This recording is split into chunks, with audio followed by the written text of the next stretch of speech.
Good afternoon and welcome to the YWCA, the League of Women Voters, and the Arizona Historical Society, African American History, Black History in Tucson, Arizona. Welcome. I'd like to begin first by presenting a land acknowledgement statement written by the League of Women Voters and acknowledged by all of us present.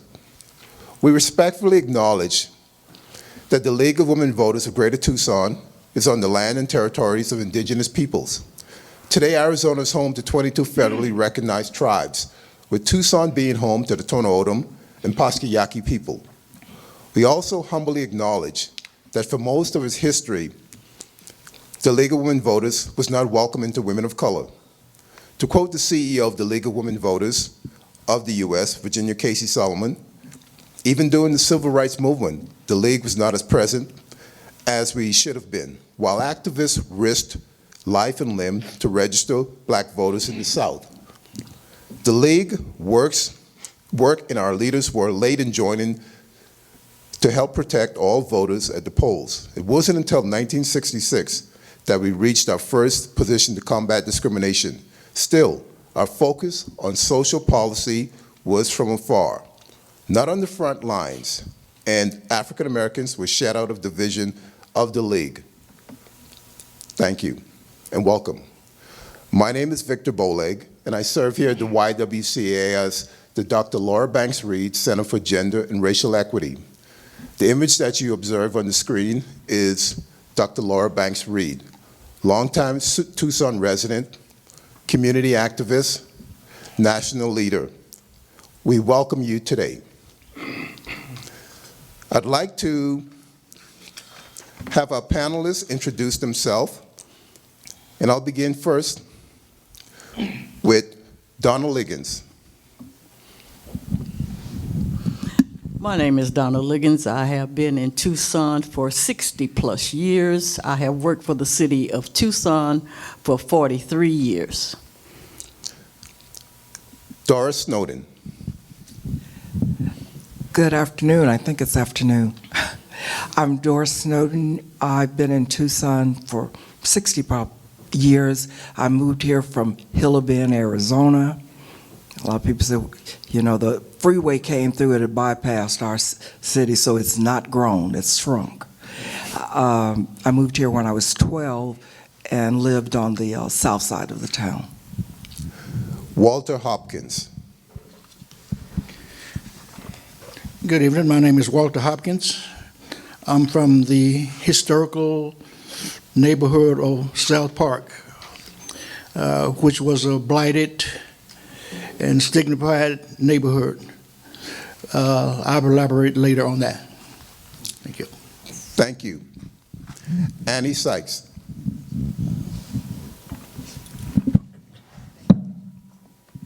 Hello, my name is Annie Sykes. I have been in Tucson 53 years. I'm from Kansas City, and I retired from the city of Tucson, and I'm happy to be here today. Thank you. Barbara Lewis. I'm Barbara Lewis. Hi. I have been in Tucson, a resident for 85 years. Like I say, I was here when the population was 36,000. You know, so this is my home. I have left Tucson, come back to Tucson, been a resident in Tucson now since 1999. And I guess this is home, and I guess I'll stay.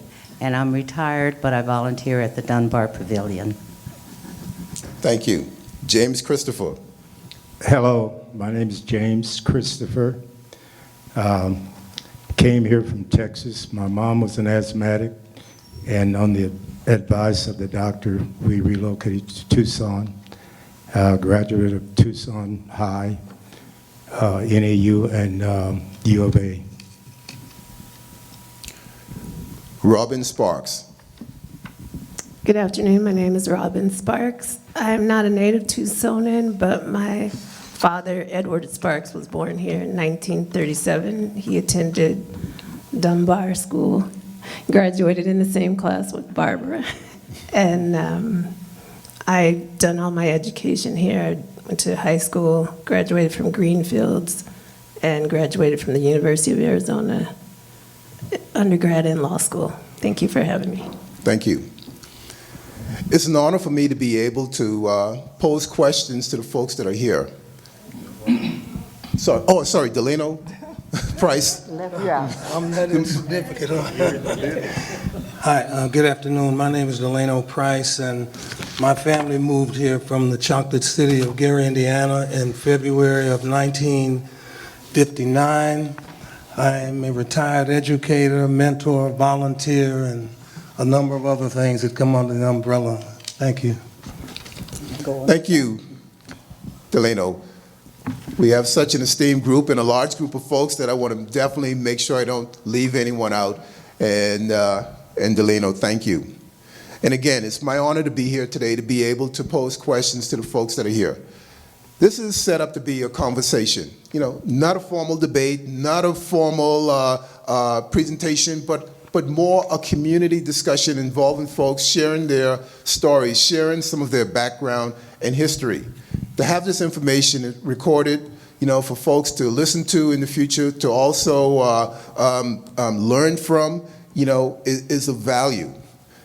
And my first question that I want to pose to folks is, where did you grow up in Tucson? What neighborhood? There are people who are watching this video and people who are here who may not know the neighborhood or what the neighborhood was like at that time, because it may be very different today.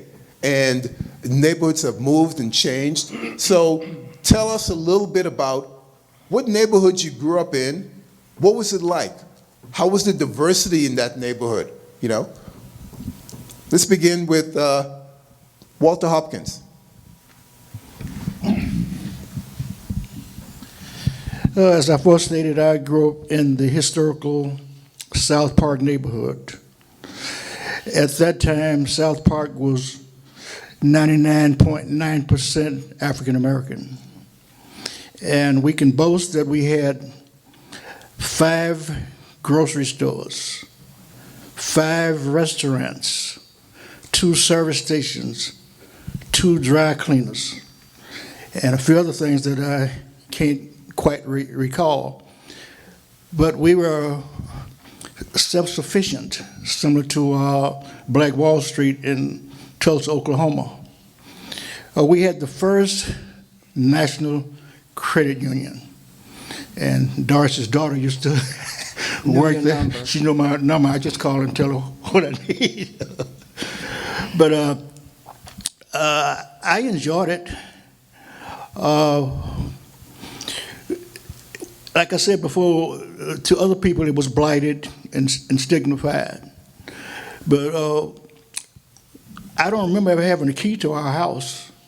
Daddy just say, you know, close the door, you guys, come on, let's go. And we'd never worried about burglary or anything, you know. So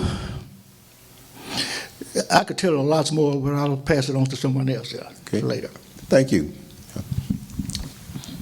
Go ahead, Darcy. Well, I moved here in 1959, October, Halloween night. I remember that because as a kid, I got to go trick-or-treating in a big city after Hilla Bend. Anyway, we moved because of my Uncle Bucci. His name was John Henry. Everybody had nicknames growing up. And we moved, I would say approximately 6 blocks. We moved on Convent from the red light district, which was maybe 2 blocks from the police station. So it was really a change coming from a country town. You come to a city and see things that young people really shouldn't see. I saw prostitution, drug dealing. That's why I don't do drugs, because at a young age, I saw someone overdose. So those are things that really affected me and my choices in what I did in my life. Growing up on Convent, we were protected by the prostitutes. These people, they would say, these are young girls. They're not working. So I'd have to walk through that to go to, I started at Drachman, Safford than Tucson High School. So it was very different. There was a trolley car. I remember they went down Stone. No longer does, it's there, but I can remember the trolley car. And the liquor store that's still there. I think it's right there across from the police station. Mm-hmm. That's been there since I moved to Tucson. Wow. We had drugstores, no credit cards, so you did everything. You go there and you had a bill that my parents paid. So those are the things I remembered. Did you feel safe growing up, Doris? I told you I was protected. Mm-hmm. In those days, people protected the young. It was a village that raised me. Mm-hmm. So there was no fear because I knew I was safe. So I never feared walking day or night in my neighborhood because I was totally protected. Everybody knew my name. They knew my parents' name. So there was no fear, nothing to be fearful of. So there was a great sense of community. It was community. Mm-hmm. They took care of you. Thank you. Donna? Well, first of all, I was born in Las Vegas, Nevada, and my parents, we moved to the White Mountains. And in 1958, we moved from the White Mountains to Tucson, Arizona.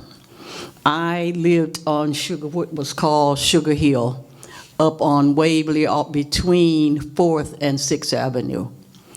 And it was predominantly black as well. We had one big Safeway that we could go to. We had a cleaners.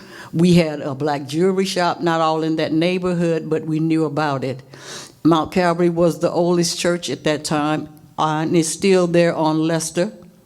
And I went to Tucson High. I came here going to high school. I did not go to elementary anywhere in Tucson. I went in the White Mountains, which was called McNairy, Arizona, up by Flagstaff, if you didn't know that. But I went to Tucson High. And I didn't have any problems at Tucson High at all. I was in a very good, considered at that time an upscale neighborhood. So I had a good life. I didn't have a lot to worry about at that time. Thank you. Delano? You can use this one. Would it be You can use better? that. Okay. You know what? Yeah, this is better. Yeah, excuse me. I mentioned that my family moved here from Gary, Indiana in 1959, and Gary, Indiana was what they refer to as a hyper-segregated city. I never had any contact with a white kid or a Hispanic kid for the first 8 or 9 years of my life. So when we came to Tucson, Arizona, I thought, it was just going to be a bunch of cowboys and ranches and things like that. It was a shock culturally, because my older siblings attended Theodore Roosevelt High School in Gary, Indiana, and everything was black. Well, I started at University Heights Elementary School and went to Ross Scrooge Tucson High, and because I was younger, it didn't impact me the way it impacted them when they came here. But I adjusted through the YMCA and other organizations, and I distinguished myself at Tucson High as one of the all-time great athletes. So I look back on that with fond memories, but it definitely was an adjustment, but as they say, I made lemonade out of it, and it's a good life. Thank you. Robin? I'm a little bit younger than everybody on the panel. So we moved here in 1968 from Brooklyn, New York, because my father wanted to have his dental practice in the city where he grew up. And he had a mentor, Dr. Floyd Thompson, who in the 30s and 40s and 50s served all the black and Latino population here because they couldn't go to white dentists. So we moved to a neighborhood at River and La Cañada. And so my brother and I were the only blacks in our class. He's 2 years older than me. He's here today, Keith. And I was the only black student in my class. Brian Ford, who his father, Chuck Ford, was the first black Tucson City Council person. Brian was in the class between us. So we grew up in a neighborhood with lots of kids, mostly white, a couple of Hispanic families, but I think, yeah, we were the first kids to integrate schools, and so my mother, Verdi, who is here, told me the first day of first grade, I was 5, she said, if anybody says anything that you don't like or you find offensive, pick up a rock or brick and knock the hell out of them. Yeah, and at 5, I didn't understand what she was talking about, but of course the first day somebody did call me the N-word. And so I threatened him. I looked for a rock, I couldn't find one on the playground. And he may have done it the second day too, and then that was it. Nobody bothered me. Same thing happened the first day of second grade, and it might have been the same kid, but I think because my mother was from segregated Mississippi and she had grown up pretty much insulated from racism, but she knew what Keith and I would expect, or she knew, right, what was expected or what was coming. She just wanted us to make sure that we felt we were enough and we stood up for ourselves. So subsequently, we had a great experience at Lulu Walker Elementary School. Thank you. Mr. Christopher. As I said earlier, we found ourselves in Tucson because of my mom's health. During the day back when, this was a good place to come for your health as far as your breathing and so forth. And we ended up going to Red Rock, which is beyond Marana, as you go toward Phoenix, about 10 miles or so. And I spent a year there during the school, and then we transferred to Marana, spent another year, and then Relito. And from Relito, we went to Hayden, Arizona, which was somewhat of a shock. We were the only black kids. I come from a large family, and there was like 6 of us going to school at that time, and I was the one making all the lunches for the kids and myself. And from Hayden, Arizona, after a year and a half, we moved to Tucson, and I think I was in the 6th grade at that time, and we went to Mary Lynn, and the thing that really stands out, we had to walk to school from A Mountain to Mary Lynn every day. And graduating from Mary Lynn, we went to Wakefield Junior High, and that was near 6th and the VA hospital. So if you're out for sports, then it was a real long walk coming that in the afternoon. So 2 years doing that, because I was very active in sports, football, and a little track. And then it was Pueblo High School for 1 semester. And then we moved to Maine and Speedway for about a year and a half. And I just missed going to Dunbar. I ended up going to Tucson High. And was there for 3.5 years and graduated.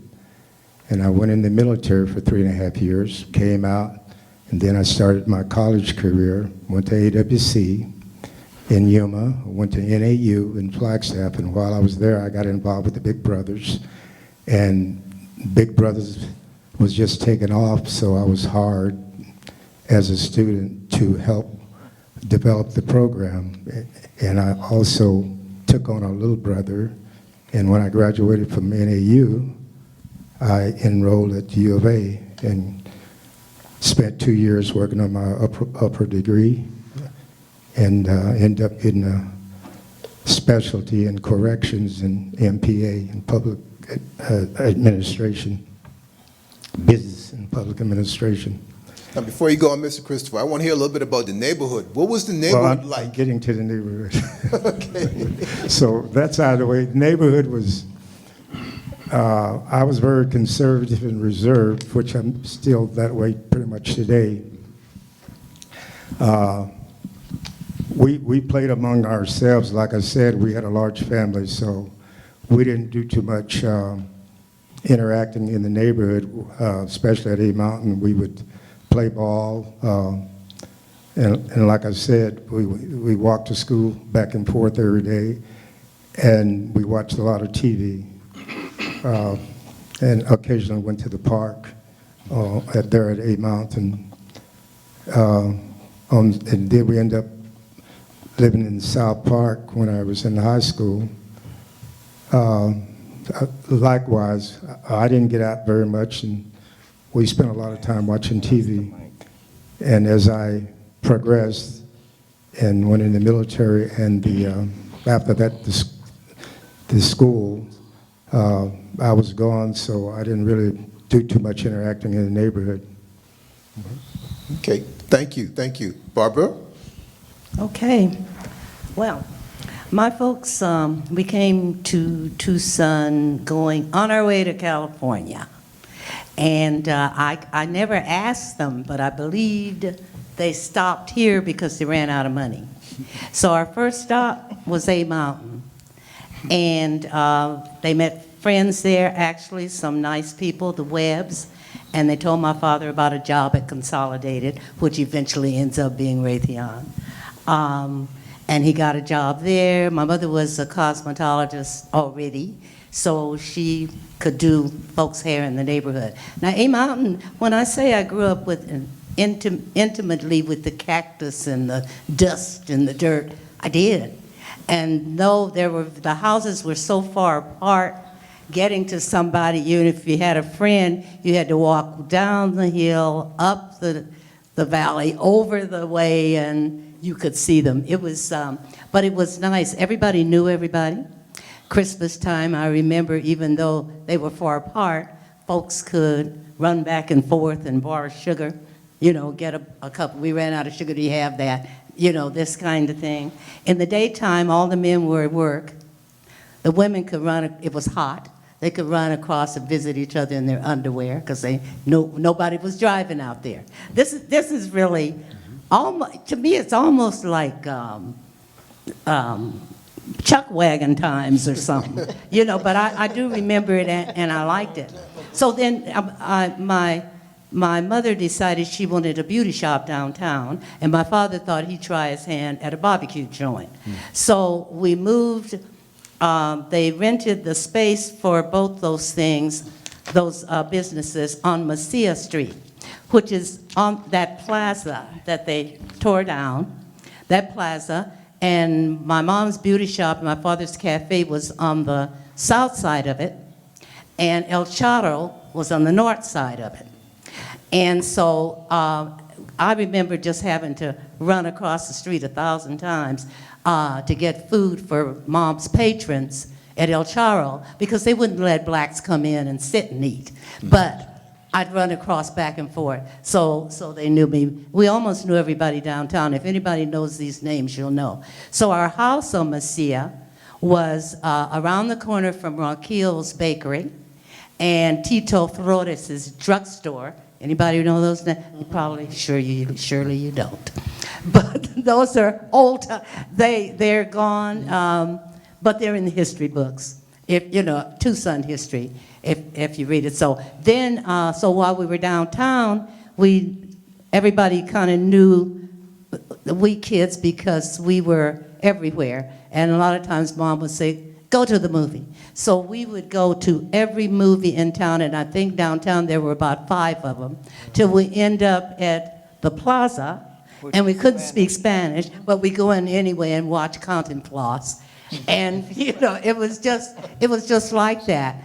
And the plaza looked downtown, nothing like it looks now, nothing. It was a platform, like a stage, and it wasn't that round thing that you see. And so they'd have Christmas, they'd have the baby Jesus up there, and, do that kind of thing. No, I better not tell y'all that. I won't tell you that story part. But anyway, my sister and I would get up on that stage and we give shows and we play office, and that was our playground, so, and everybody was pretty friendly. I don't remember, and I think because we were kids and we were kind of cute too, and we would just, that. Then we moved, So decided. how old were you about this time period, would you say? 6, 5, 6, 7, that. And as a matter of fact, we were there until I was older. We were there till World War II ended, 45, 46. And then my parents decided they wanted their own house. And, the covenants here, there are only a few places you could buy.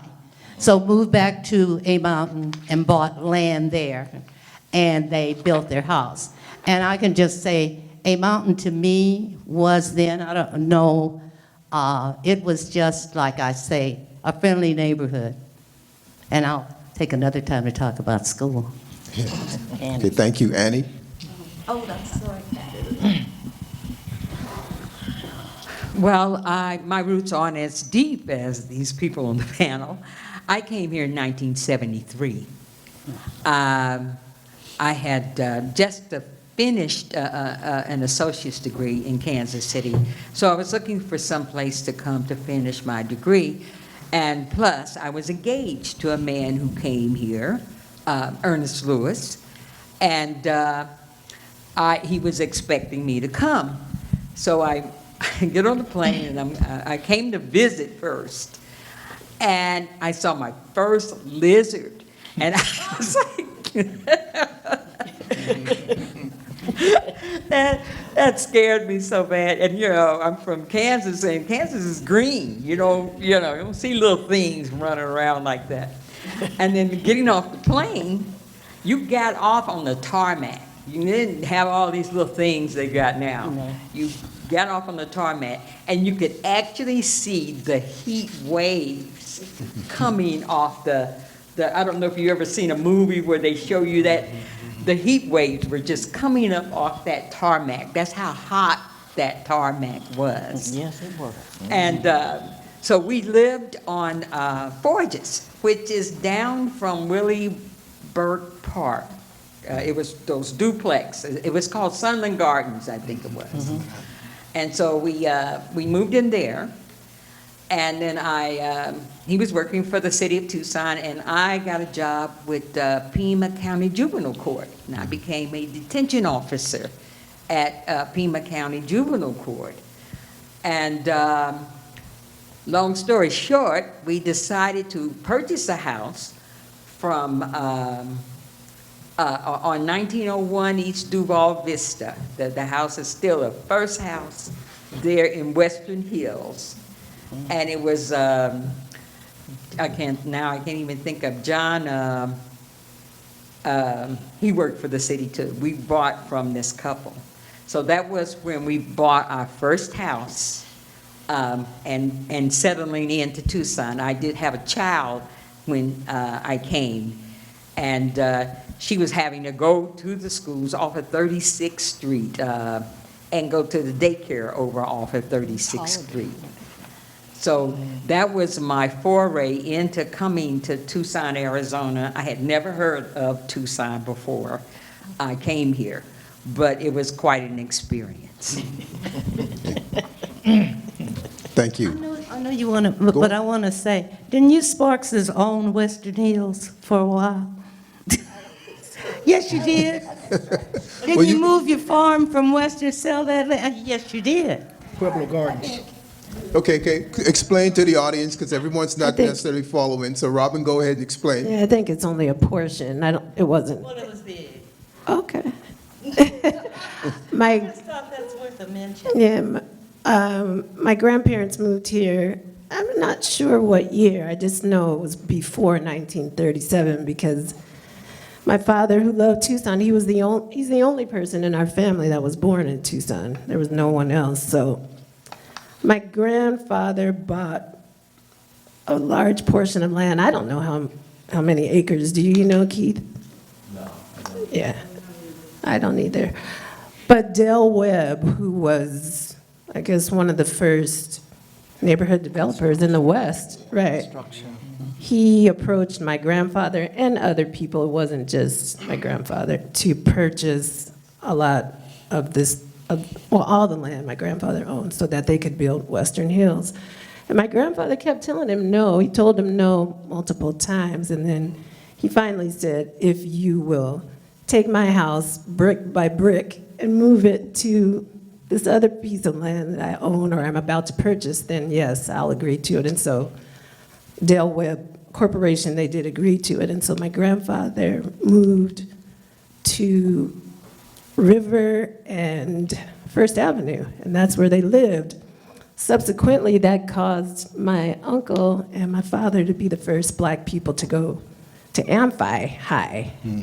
They wouldn't let Dad go to Amphi Junior High, which didn't make sense, but they let Uncle JR go to Amphi High because he was a great athlete. Right. Yeah, he was all state in football, track, baseball, and basketball. So they let him integrate Amphi High. Dad still had to go to Dunbar, and so if he wanted to play track, like you were saying, Mr. Christopher, or run track or what have you, he would have to hitchhike way back out there. Dad, if he wanted to... They brought him in a limo. Oh, well, that's... right? Not after school, Okay. but yeah, you're right. That's true. Yeah, Okay, that's true. That so is an important story. Sounds like they really needed him. He was a valuable commodity. Well, they needed Uncle JR, James Reed Sparks, for the sports, right, to compete at the state level. But my father, right, they wouldn't let him go to the junior high. So my grandfather said, well, how's he going to get way back over there to school? I'm busy. He had a hog ranch. And he also worked for Southern Pacific Railroad. He was a red cap, like a sky cap. Okay. So my grandfather said, I don't know how he's going to get to Dunbar. So they did send a private car every day to take Dad all the way back every day to Dunbar. So the school... You all thought it was cool, but Dad was mortified. No, he was embarrassed by So the that. school provided the transportation for him. Amphi School District. And according to Barbara Lewis, it Was was a a limo. chauffeur. Barbara says it was a limo. In their eyes, it was just a chauffeur. Right. Yeah, it was Right. Okay. Wait for this little black boy. But no, they didn't wait for him for the sports. No, sometimes he would have to hitchhike back, Barbara. Hitchhike? He said it. Well, all my, right, it's secondhand, but yeah. Okay. Well, He said right, sometimes he would have to hitchhike to get we're gonna back. move on. But folks, this is exactly really what I wanted. You know, I really want to have a conversation and folks sharing stories. This is what I want to come out in a discussion like this. So this has to be this. If you have something or you have additional information, because a lot of times these pieces of history don't come out in other discussions. They come out in the barbershop, they come out in the beauty salon, they come out sitting down having dinner with folks or what have you, where it's not recorded. So I enjoy hearing this because I think it's valuable and I do think it's important. Because, thank you. Were you going to say something, Annie? Or? No. Oh, okay. So what I want to move on to, and some of you already started this. May I add one comment? Yes, go. You may have said it, Robinson, but the reason that Amphi did not want my husband to go to school there, it didn't want this one black child to integrate the school at the time. But they had no objection. But why don't you come on up here with the mic so it's recorded so we have that because he won't be able to record. We your have a question. cordless. Why don't we bring the mic down to the lady? Here. Yeah. Here. Okay, yeah, this one, yeah. Francis ready. Francis will get it. Take it.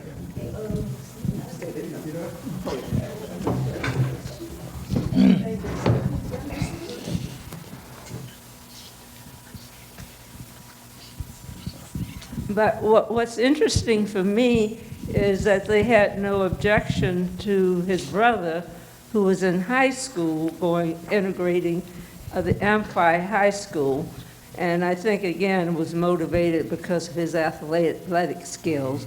But he told me that he was transported on a daily basis from his home out where the Rito racetrack is to Dunbar School. There were times, he told me, when he wanted to stay for after-school's event and all, that he did have to walk a hitchhike to get back to his home.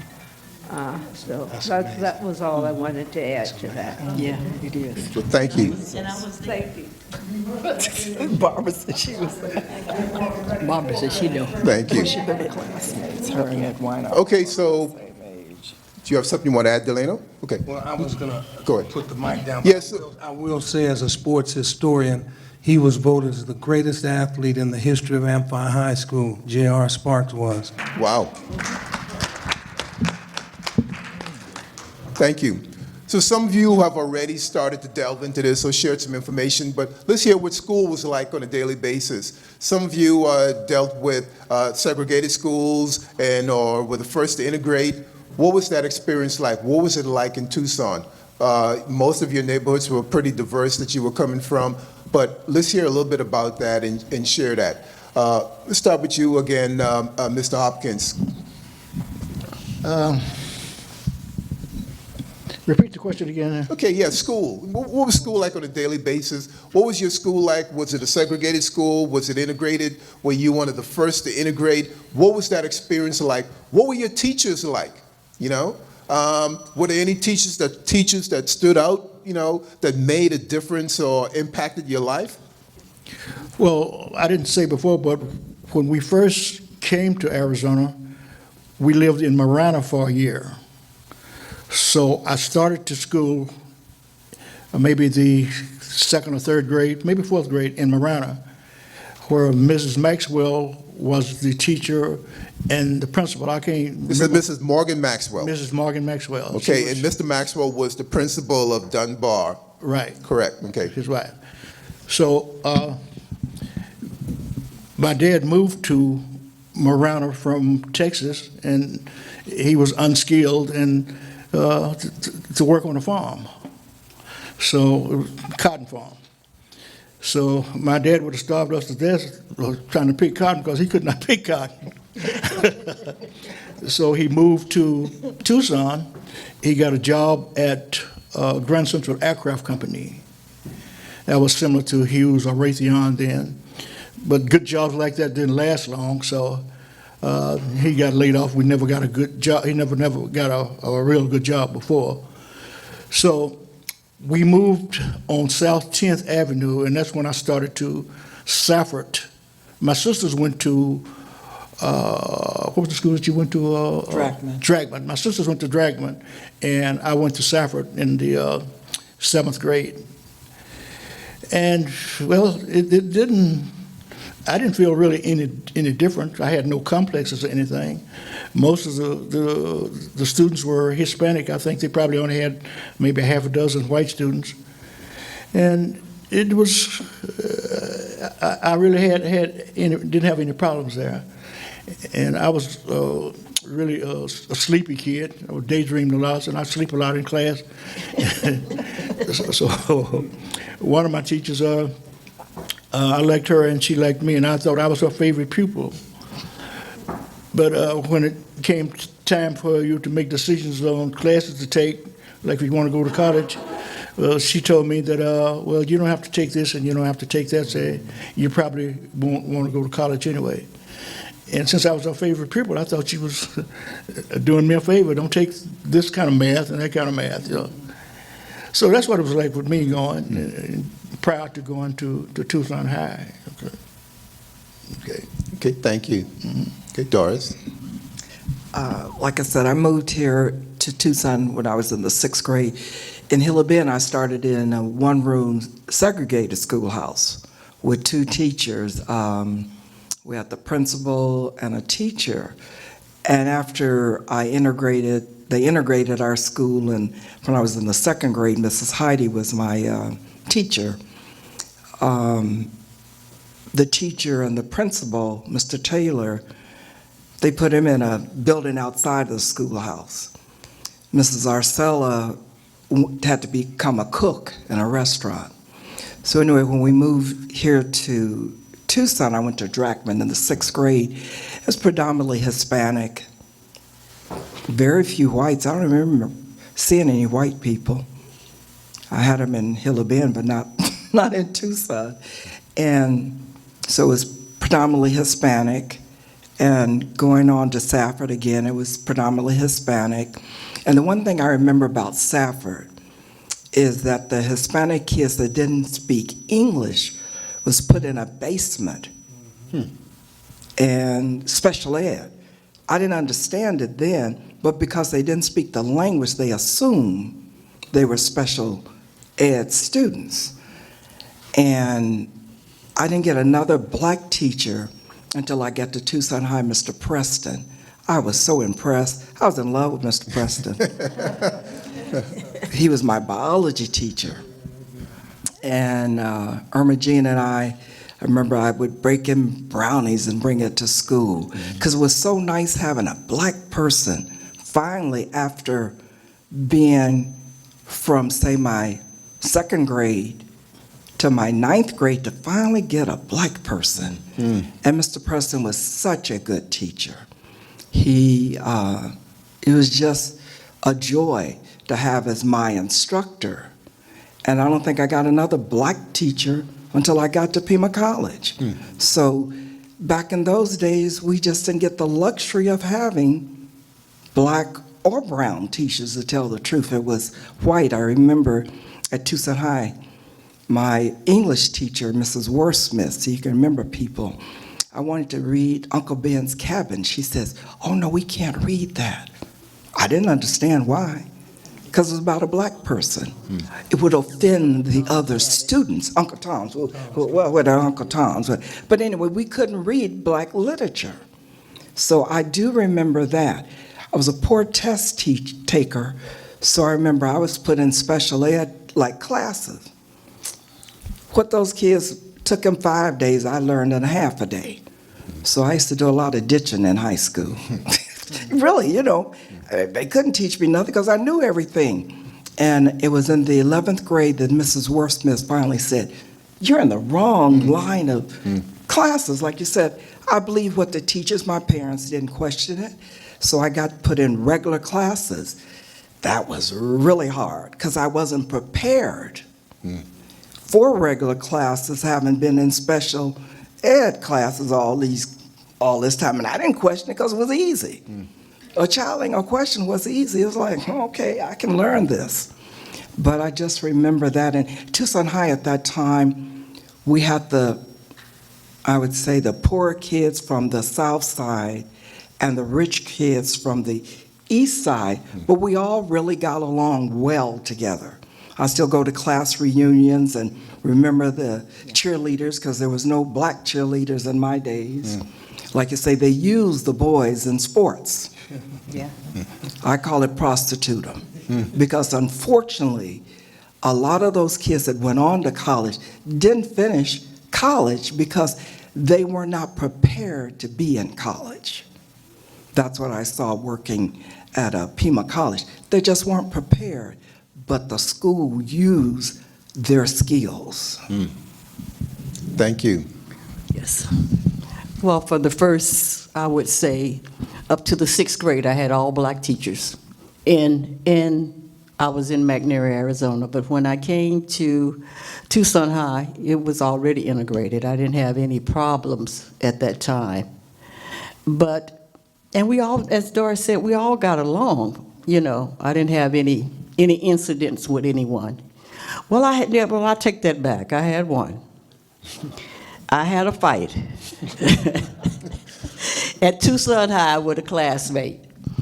We both were black, though. We both were black. But they sent me to the dean of boys, and I'm a girl. Not Brenner? Huh? Not Miss Brenner? Yeah, no, they didn't send me to her. They sent me to the man. And they sent her to the lady. I said, "Why did you do that?" I said, "We both was fighting." So then my mother came to the school. She says, "I don't quite understand." And they put me out for a couple of days, but they did not put her out. She was very fair colored, very fair skinned. I'm darker. So they seemed to me that they thought she was not black, but she was. And I had to be off 2 days till my mother but came to school, and that changed. But I just noticed they look at color. They didn't say anything, but they did show me that, okay, it's a little prejudice here. Okay. Thank you. Did you win the fight? Huh? Did you win the fight? Oh, yes, I did. I did. That may be why they said Okay. Delano, Yeah, thank you. You know, I was listening to Doris' stories and Donna's, and I can relate to a lot of those. My concept was slightly different because in Gary, Indiana, as I mentioned before, the police chief, the fire chief, your teachers, my older siblings were brought into this world by midwives. My younger brother and I were born in the Methodist Hospital in Gary, Indiana, and we were birthed by a black doctor, Dr. A.O. Williams. So my feet were firmly planted on terra firma as far as who I was as a black person. But, you know, I'm a Badger to the bone. I'm in the Hall of Fame at Tucson High, but a lot of people don't realize that on any given day, one of the most segregated places in America is the high school cafeteria at lunchtime. I remember Dr. Banks and Dr. Jolivet, people who went to Anna Jolivet. Dunbar and Tucson High, talking about how homeroom was segregated. That, I mean, I never could make sense of that. Okay, that was abject racism. I listened to what Doris said about how the athletes, if you were an athlete, you got into the in crowd where other people couldn't. Okay, so because I was an athlete, I had access to that. I remember maybe a couple times there was racial tension at Tucson High, but for the most part, you know, kids got along. I recall that when being an athlete and having access to things that other students didn't, the first time I got into a relationship with a white girl, and my mother objected to that in every way and let me know that she would show me that she didn't agree with it if she had to. And I was upset with that because I had been in Tucson for a while, and I thought, well, people are people. My son writes in his book that's back there about my family's experience. What's the name of the book so that folks know who are listening? Folks who aren't here on video know about it. It's the title is The Back Court. It's by Marcus Price, my son, who is a best-selling author. Mrs. Sparks is holding it up there. It's based on the lives of two legendary basketball players, Hoagie Simmons and myself, but it's more than about athletes. Yes, it talks about how we've influenced generations of young players from Bob Elliott, Eric Money, and those guys, but it's the story of a family, how my family migrated from the South. It's your story, it's any African-American story, and what they dealt with. But I understood how my mother was, she dug in, because when you read the book, there are painful stories in there about my father having to slip out of the South under the cover of darkness, one of my great-grandfathers being lynched in Texas. So it, like I say, the experience here, my high school experience, was great, but you had Colonia Solana, you had Sugar Hill, you had Western Hill, South Park, converging at Tucson High, but when the bell rang on June 6th and school was out, we all dispersed to our own neighborhoods. That's my story. Thank you. Robin? Well, I talked a little bit about going to elementary school in Amphitheater School District. I think because of my mother, not necessarily because of my father, he had been subjected to growing up in Tucson and experiencing racism in the same school district, but because my mother went to school in an all-black community in an all-black school with all-black educators, with a principal that had been mentored by Booker T. Washington and had gone to Tuskegee. I think because of her, we had a great experience at Lulu Walker. Like I said, after my first 2 days of school, just threatening. It was always a boy, it was never a female. The teachers respected us, we did well. We used to take standardized tests, and I do recall we scored in the 97th, 98th percentile nationwide, so Keith and I. So we never, for the most part, I credit Lulu Walker with giving me a good foundation, because I do see other peers and people my age that didn't necessarily get that strong foundation because they were in schools in black and brown communities and neighborhoods where they weren't getting the things that we were getting. So I can't say I had a bad experience at Lulu Walker despite trying to look for a rock on the playground. Yeah. So I'm not going to talk too much more about that. Okay, thank you. Mr. Christopher? Well, just prior to leaving Texas, I attended an all-black school, and what was so ironic, we had to pass this white school to get to our school, and they had this nice lawn, fenced, and all that. And our school was so bad when it come to sports, we had to go down to, not me, I wasn't old enough at the time, but the older guys had to go down to the park to practice football. That was the football field for them to practice. And when I left about the 3rd grade and moved to Tucson, actually we ended up, as I said before, near Red Rock, so we went to Red Rock Elementary for a year, and then we went to Marana for a year, and from that my dad got with a farmer, and we ended up in Hayden, Arizona for a year and a half, and we were the only blacks in Hayden, Arizona, which is 60 miles north of Tucson.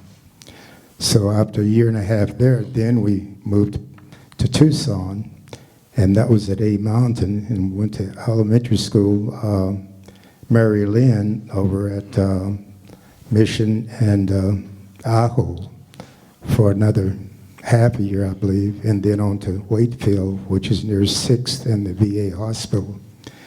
And that was for 2 years, and then on to Pueblo High School for a semester, and then the last 3 and a half semesters at Tucson High.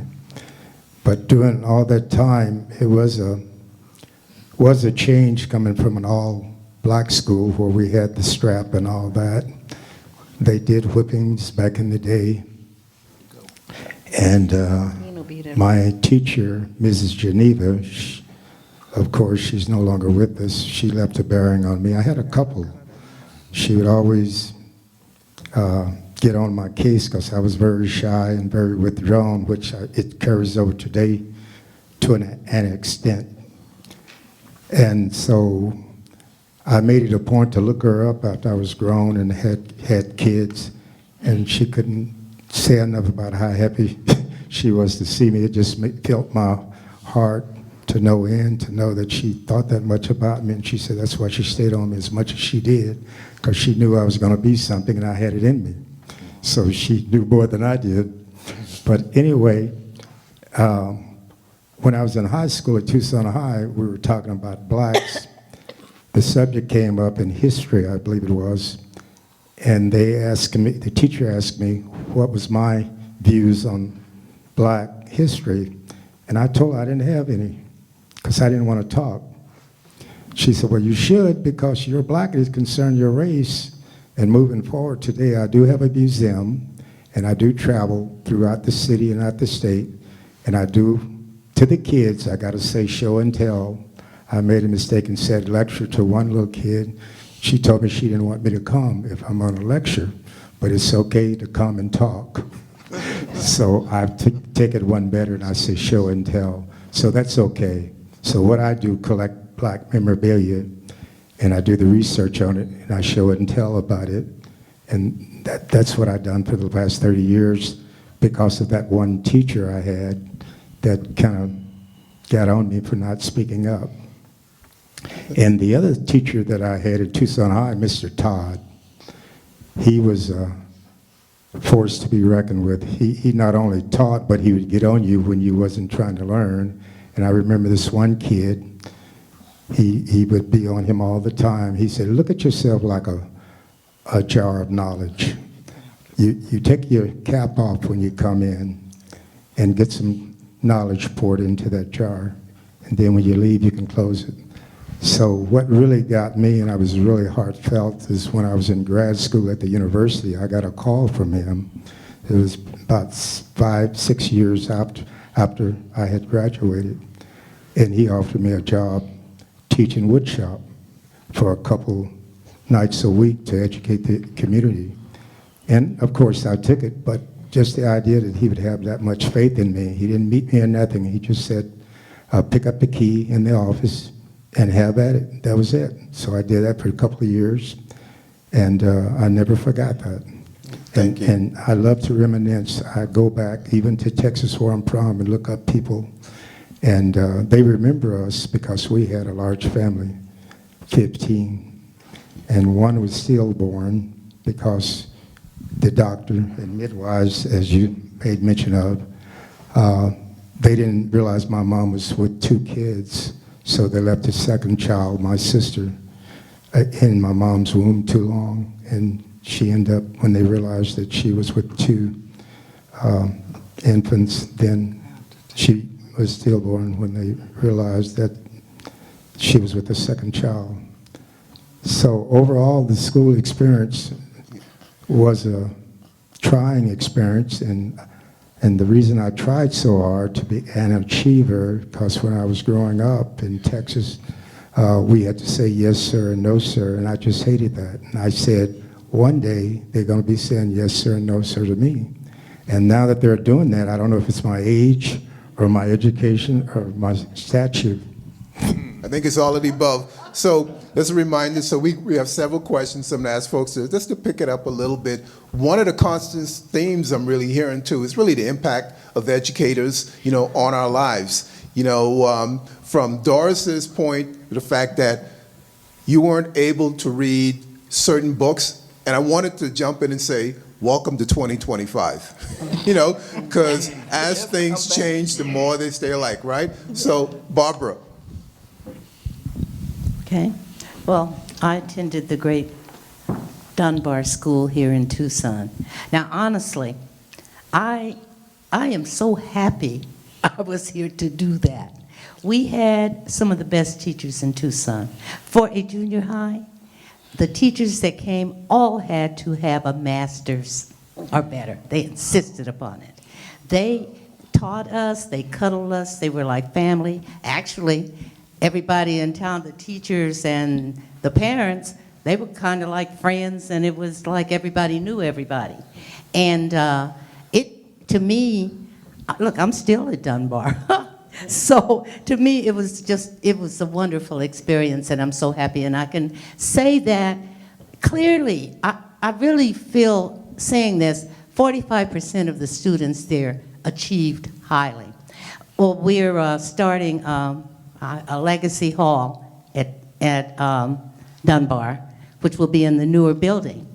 And all those are going up. You'll be surprised how many world-renowned actual Dunbar graduates that are in this town. I mean, that went to Dunbar. I know segregation is not a happy thought, but when I think of Dunbar, it is a happy thought. And I loved being there, ma'am. Ma'am? I'm talking to you, Bertie. Oh, shit. Yeah, can you hear me? I can hear you. Well, the only thing is when you ask a question, if you don't have the mic, it's not going to be recorded correctly. So.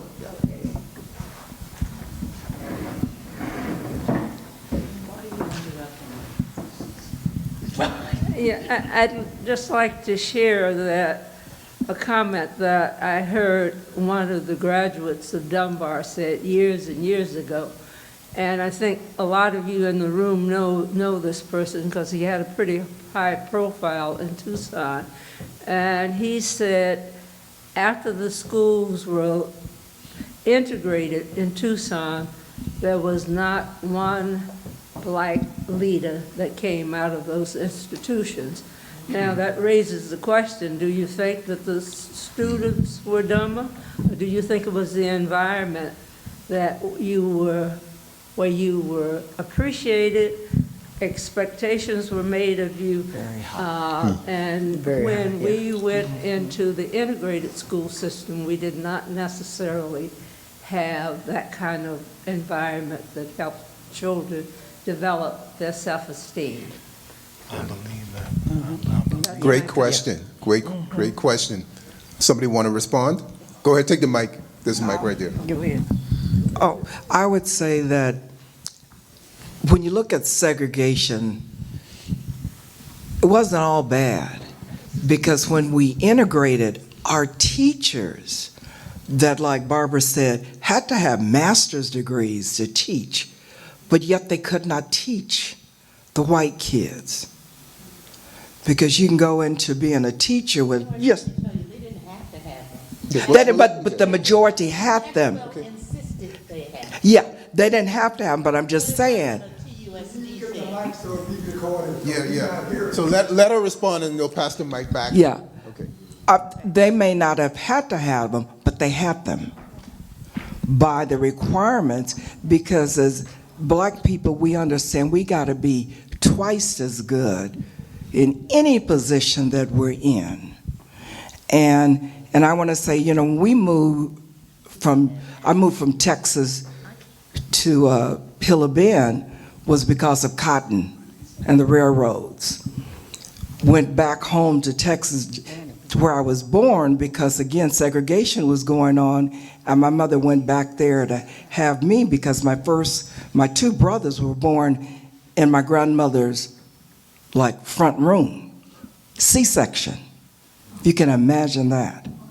But that's what would happen to us in those days. So my mother went home to have me and moved back to Pillar Bend. I was probably about 2 months old, that's what I'm assuming. But integration is good in a lot of ways, but also very bad, because I don't think I got the encouragement to go on to school until I got to Pima, and I got black teachers, brown teachers, Native Americans, and they said, you can do it. You're smart enough, you can do this. And when I went to college, I was married and had 2 children. So I started late going to college. But if it wasn't for Mrs. Garcia, Grover Banks, I can go on and on with my minority teachers and the white women. They were also very, very encouraging. But if it wasn't for people of color, I wouldn't be what I am today, going to Pima College. Thank you. Delano? For Annie. Thank you for that question, Mrs. Sparks, because I can tell you as an educator and having a Dunbar type experience in Gary, Indiana, success in our system has always been equated with being white. And I don't mean that to be racial, but it's the fact. Having students at Dunbar, at Roosevelt High School, what I saw in Gary, Indiana, K-12, you reached the ceiling because you had a commonality of experience as a black person. That's my concept of it. And they want to speak, and they want to. Okay, Barbara? Should I finish? Okay. I think I was going to try to, okay. And I agree with all that, and what is said, and that's what happened, and that is why I am so appreciative of the education and the teachers at Dunbar. Now, if I go on, we go from Dunbar, we graduate 9th grade, we go to Tucson High. We go from a segregated school to an integrated school. Tucson High was always integrated. They'd have separate home rooms a while back, and then they stopped that. But it was still what it was. I don't remember having any real problems at Tucson High. But I looked at some of my yearbooks when I graduated in 1955, and I would see you could see athletes. There are a lot of black athletes. There were a lot of the blacks in the choirs in Allegretto and Balladeers, and that. Then when you got to student life part of the yearbook, not a black to be seen. You know, no homecoming queens, none of that. And I think we were just kind of adjusted to it. It didn't really mean anything, and we did have our own social whatever. Then I got to U of A is when I really noticed it, because, and especially in the coop, and you're right. So we'd have, we play bid whiz between classes, and so there were, each corner had, there's the Hispanic corner, the black corner, and I remember one year, I don't know if it was the university president or associate, I don't know, but they called us all in, and this was really strange to say, representatives that wanted to come talk about this, that they thought we should integrate the coop, and we should be around each other. Now, this is the cafeteria you're talking about. This is a student union, yeah. So my thought, and this is really strange when I think about it, I'm thinking, I don't want to do that. I don't want to go over and be with them. I want to be with my friends here. And I think about it, and I want to know, I don't know why, and I still haven't ferreted that out because I'm not like that now, but that's what, but that's where most of my real prejudice I noticed in a school situation was at U of A. I was in the first nursing class at U of A. And it was okay. We were all getting along. Then we went to Phoenix to a student nurses convention. And we went to a restaurant and they wouldn't serve me. So everybody said, okay, let's go, which made me feel doubly bad because I'm keeping everybody else from eating, but that was a thing that hit me. And like I say, you were saying in that cafeteria where you noticed, where U of A was my point for that, and that, I guess, that's all about school. Okay, thank you. Well, that's sort of a full circle story here, even though I was coming out of Kansas City. When I came here, I met Laura Banks. So Laura says, we're going to go to the Arizona Inn, and we're going to be including people who have backgrounds in Kansas. So I get there, and there is the Dawsons, Miss Franks, and myself, and Laura, of course. Now, Laura, of course, her husband was from Kansas City. That's why she was there. But what happened was those teachers did student and teaching at my high school in Kansas City, Kansas. I'm from Sumner High. And I'm from the world like Delano. I could go forever and not see white people because I could go to my own movie, we can do everything. There was a point where they had written a story about Kansas City in the Ebony magazine because the most progressive city for blacks in the United States at that time. So we go to these breakfasts and stuff, and they tell us about how they went to Sumner to get their student teaching, and it had to do with the fact that they were needing to have their masters because all of my teachers at Sumner, which were black, had master's degrees. It was compulsory in Kansas that they have that. So when it came time to integrate, I actually, 1968, when Martin Luther King, which we just, was assassinated, we had a big thing where we walked out of the school and all that kind of thing. However, when it came time to integrate, our school had said 2468, we don't want to integrate. And the way things worked in Kansas is that those kids were shipping to private schools and all kind of stuff. They couldn't break it. They could not break in to coming to Sumner with white kids. So what did? They bust in white teachers.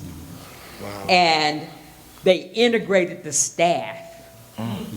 But I'm going to come back to that. So the day that the big race riot, I call it riot or protest, was happening, they took all of the white teachers and locked them into the teachers' lounge because they felt like they were in danger, I guess. But now we have a situation where we're having people come from all over the nation to come to this school to do their student teaching, but now we got teachers who come in to teach us who don't have to have master's degrees. So we took a step down in terms of the education. So that's what I wanted to say that, and I want to say something to Delano. In the 80s, we developed I was a charter member to develop the University of Arizona Black Alumni. And we had met with the university, went through all of that and what our logo could be, but we wanted to do an endowment. So they said, okay, you guys raise $10,000 and then we'll meet you with $10,000. So we said, we're going to have a University of Arizona Black Alumni basketball game. And so we did it, and we had the people with the fezzes, were they Masons or Shriners or whatever it is, they were our ushers. I don't even know if anybody ever took a picture of this, because that probably never happened again in life, because we were in McHale. And so we had this basketball game, and it was well attended, and we raised our $10,000 so we could get our match. Now, one of the things Lute Olson said, because we were all talking about it after everything was over, and he was there, and he said about Delano, he said, if there was a way, because you were like older, but you were very good still, and he said, if there's a way I could bring him back to the university, and so he could play again, I'd do it. Oh, that's wow. How much he thought about you. Yeah. Oh, wow. All right, there you go. Thank you. I got goosebumps.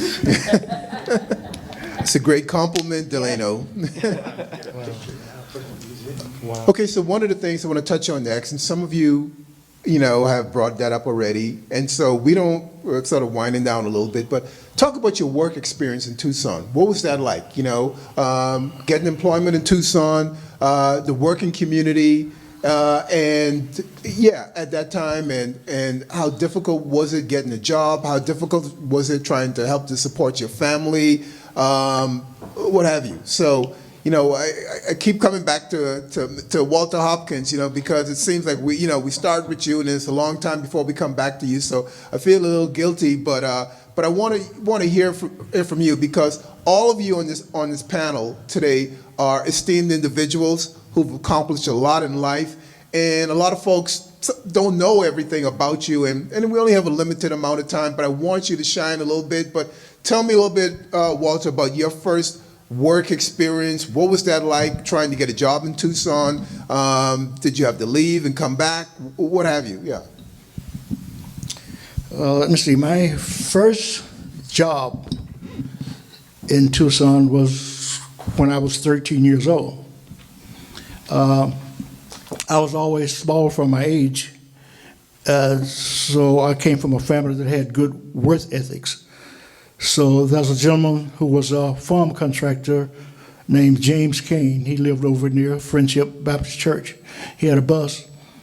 So he would let me work. They'd come through the neighborhood and get people who wanted to work, like in the cotton fields. It was like chopping cotton. So my dad always told me, when you go apply for a job or get a job, always go neat. And so I stayed up half of the night ironing my khaki pants and my shirts, starch and iron. So the bus comes about 6 o'clock in the morning. It's still dark. And I remember Mrs. I can't think of her name right now, Doris Collins. That was her house right across the street from Grace Temple Baptist Church.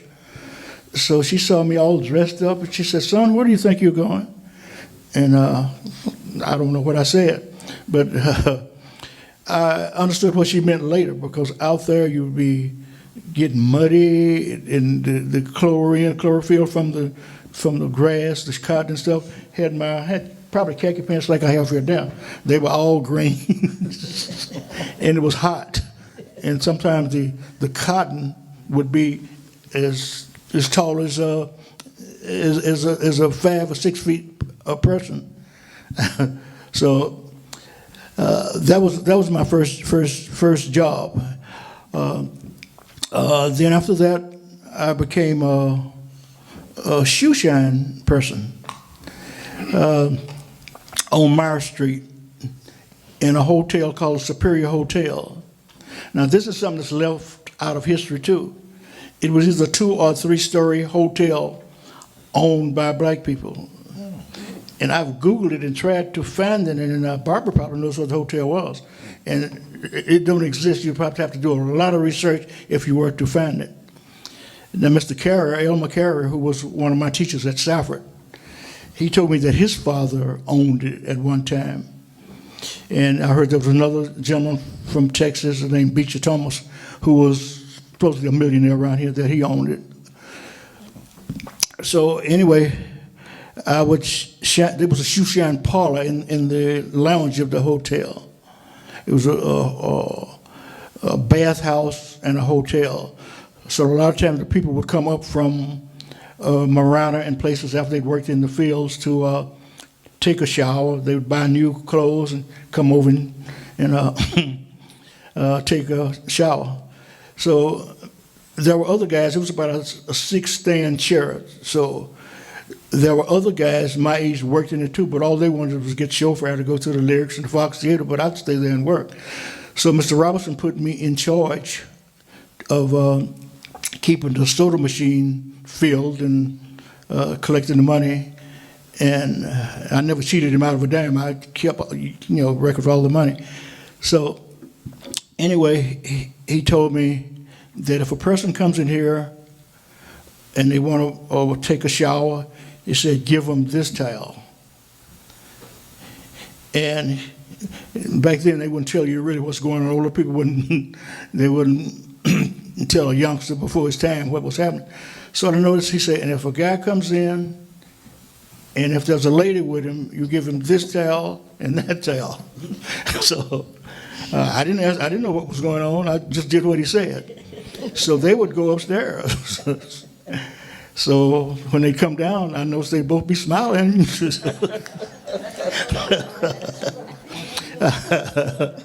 So after that, I sold newspapers. I didn't have a bicycle. So Hector Gradius, he had a corner on the corner of Stone, Broadway and Stone. That was his corner, selling Tucson Daily Citizen paper. So as soon as I would leave Tucson High, I would come down to the newspaper office, get my papers, come down and, yell and get your papers, Tucson Daily Citizen paper. So, like I said, I grew up on South Park, and the bus stop was right there on the corner of Stone and Broadway, and the kids from South Park would catch the bus to go back to South Park. But when I got there, I would try to sell all my papers and leave before they got there, because the girls would take advantage of me. They would claim they lost their bus fare or something like that, and they'd take my money.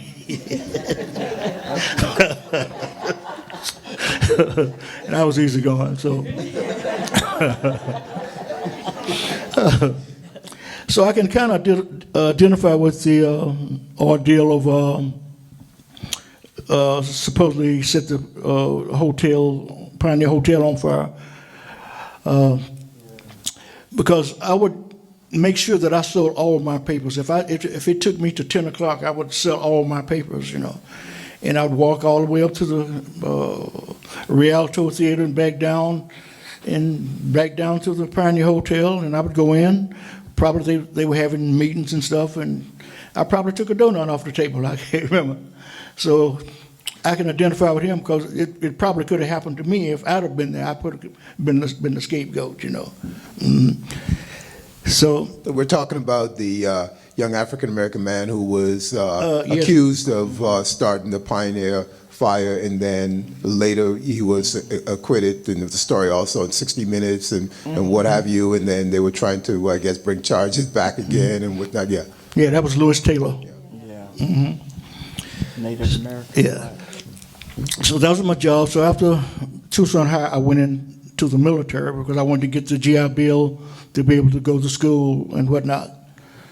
So anyway, I went to school at night while I was in the military to learn how to type so I could get a job inside office job, So I was a dispatcher in an engineer detachment motor pool. It was a small motor pool, and I kept records on all the vehicles.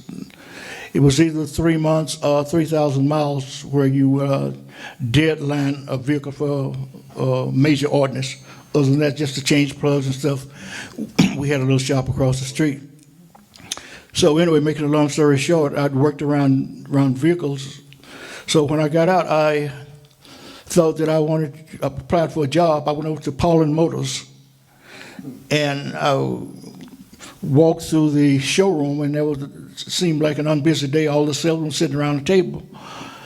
So I asked them where was the office at, and they says nobody got up to see if I wanted to buy a car. But like I said, Dad always told me that when you go apply for a job, you put on a nice shirt and slacks and whatnot, and that's what I had on. So they said, what did you need? They says, the employment office, the office is over there where you put in the application, but I don't think it'll do you any good because we're satisfied with Ben's job. And Ben was the janitor, he was swinging them up across the floor. So I did go to the office, and the lady in the office, she did take my application, but I'm sure she probably threw it in the garbage later because I never heard from them. But I had wanted to sell luxury cars, Cadillacs and whatever they had over there. So as you can plainly see, that was discrimination. At that time, blacks just didn't get jobs like that. We couldn't even pump gas at a service station. All you could do was fix flats and wash cars. So that was my job experience. So since I couldn't, I went to a Reuben Gold's, I believe it was. It was Reuben Gold's, Mitchell's furniture store, because I wanted a job where I could dress nice to sell furniture and whatnot. But I got the same treatment for them. So I said, well, since I've been around vehicles all this time, and I had a military license to drive all the way up to a 10-ton truck vehicle.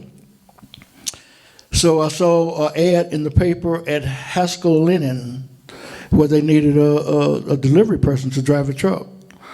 So I went over there and put in application there, and I never heard from them.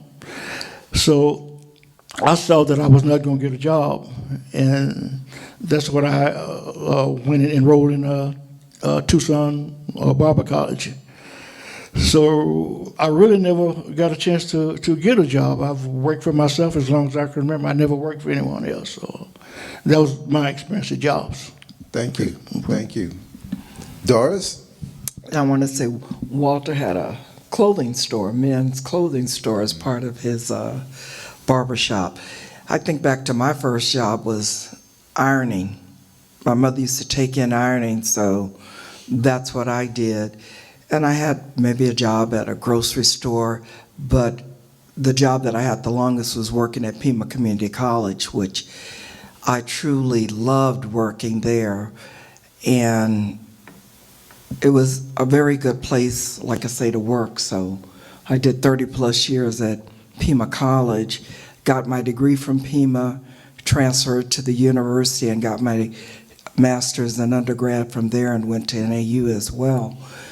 So Pima was my longest job. Which campus were you, I guess, more affiliated with? Yes. Which one? Which Pima campus? Which Pima campus? I worked on all the campuses but the Northwest campus. After I retired, I did the East, South Side, so been at all of them. District, because I was administrators, counselor, so various positions within the Pima system. So I credit Pima for my success also. The teachers and the education that I received from Pima. I started when they opened the West Campus, February of 1971. I received my master's degree in December of 1976. I was married with 2 kids, so I went to school year-round. Wow. Wow. It can be done. Thank you, thank you.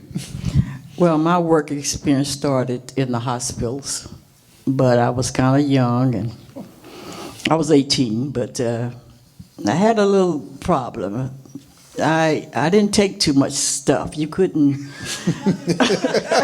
Right. Someone said another fight. No, I went, and like I said, I went through school, but I had not dealt with prejudice, and I was working at this hospital, and this young lady happened to call me a bad name, starting with the N.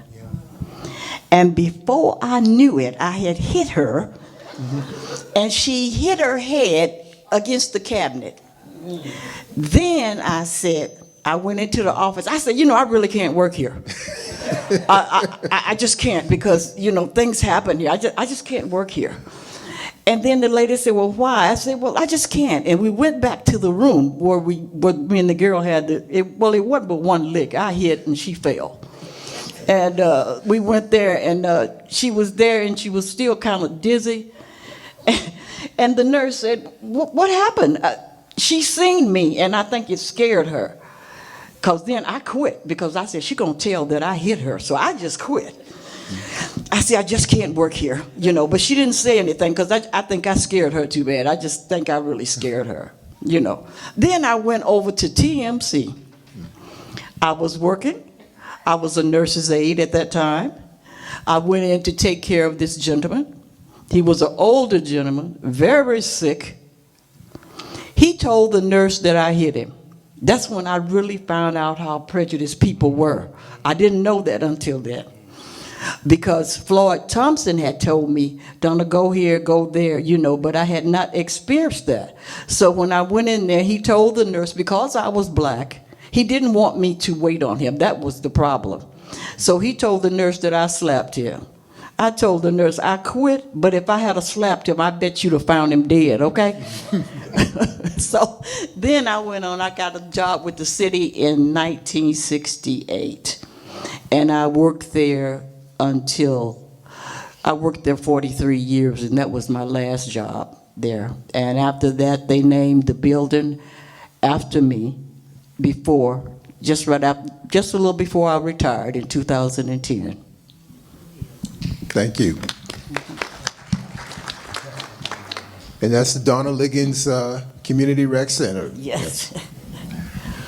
My first job, I got my first job at about 8 years old. I always had the presence of mind to go where the money was. I lived at the corner of 3rd Avenue and Lester Street, and I got my friend Archie Douglas, and we went across Speedway down in the university area, okay, that was Park Avenue. That was the high rent district. And I never will forget the first job that we got mowing lawns was Judge Ivo DiConcini. And I never will forget, he gave us $12 a piece. And boy, I thought I'd hit the lottery, but it evaporated because when I got home, that money went to help buy dinner and stuff because we were from a large family. But I had a variety of jobs. The YMCA, I want to emphasize them and show them some love because I remember my friends and I would slip in there, okay? And finally, Chick Hawkins, the director of youth programs, said, you know what, I'll let you work to pay for your membership. And so I did that. That's where I honed my basketball skills, and that's how I paid for my membership. And then I worked for Model Cities. Some of you remember the Model Cities program, Tucson Manpower. I went to the U of A. My wife and I were married when I was a junior in high school, scratch that, in college. Okay, and she worked and helped put me through school, and I'm glad this is being recorded because she'll look for me to omit something and it'll go from there. But speaking of first, in my professional career, I was the first African American to be appointed as a boys varsity basketball coach in the history of Tucson in 1982 at Sunnyside High School. And also, I was the first African-American administrator at Sunnyside High School, and then I was the first African-American to be appointed as an administrator at Saguaro High School, but that comes with a caveat. The day I pulled up, and you can find this in the archives, if you know where Saguaro High School is, it's the front on Camino Seco is as high as this building. Overnight, they had heard that I had been appointed by the board, and somebody painted KKK on the wall, and I pulled up. I remember a number of African-American community leaders came out there. It was, my heart sank because it was right there, visible. I was assistant principal at Sabino High School. I wasn't the first African-American, but the experience of going there, I was sent there because there was racial trouble. These kids had put hangman's nooses in black kids' lockers. And so the principal, the district spun it another way. The parents, Pam Fleming and some other African-American parents asked for me. They wanted a home run hitter. And so I thought I had gone to the end of the world, way out there. I had a great experience there. I still communicate with a lot of the kids. There were some painful experiences. A kid, Pam Fleming's son, was found hung. Yeah, and then another kid that played football on the team, these white players pulled a prank and they urinated in his water bottle.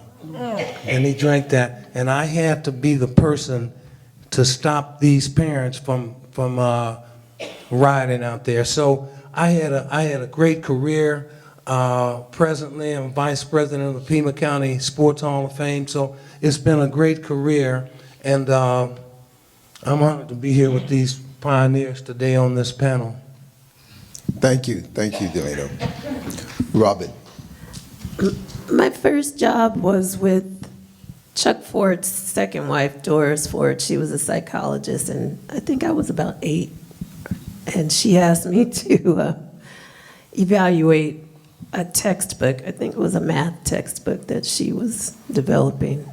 I guess she was at the University of Arizona. I left Tucson for, I guess, about 25 years, and then I moved back in 2008 when my father was terminally ill. And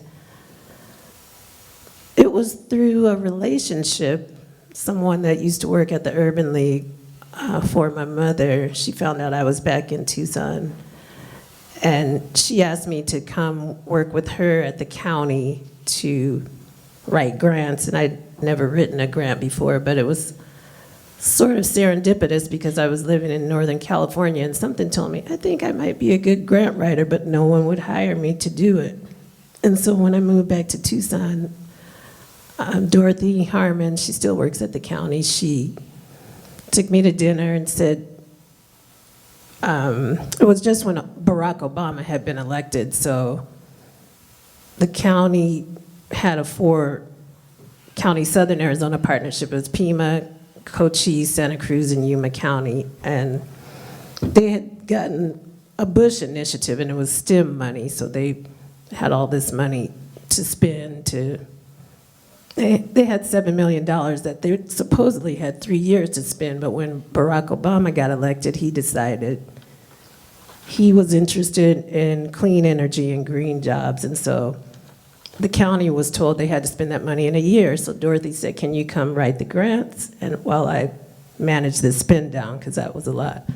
So that's what I ended up doing. I think, yeah, I was going to say something about Mr. Hopkins' experience too. Just even no matter what level we are at, I think we all still experience racism, myself included, but because my father understood that, like, if people went to him or if people needed dental work and they couldn't necessarily pay, he would do a service for a service. So I remember on Saturdays, people being at our house, maybe doing some repairs, or I remember a gentleman, and you may remember him, Mr. Hopkins. He was, I think, the Nation of Islam. Remember they used to have a presence on South Park, and They did. yeah. They did. And they would bring us fish, they'd bring us whiting or Bean pie. I never got the bean pies. I love bean pies. I didn't taste that, I think, till I moved to Los Angeles. But they would do whatever they could to pay off their dental work. And so I think still today, that's really important, especially with who we see in the White House. It's important for us to still have that community mindset, although I don't think we necessarily have it as much. But so with my last position, the same thing. Someone I knew just recommended me to the governor's office, and so I last year got hired to write grants for them. In the same field, energy, renewable energy, energy efficiency, that sort of thing. So, but at the same token, I feel like I've experienced racism too, despite all my success. Despite, I think, yeah, because I wrote Arizona's first green jobs grant, and I've been invited to the White House, all sorts of things, but I still experience discrimination in a way I think that white men with my same credentials don't. So we still have a lot to face and a lot to fight. There he goes. Thank you. Mr. Christopher?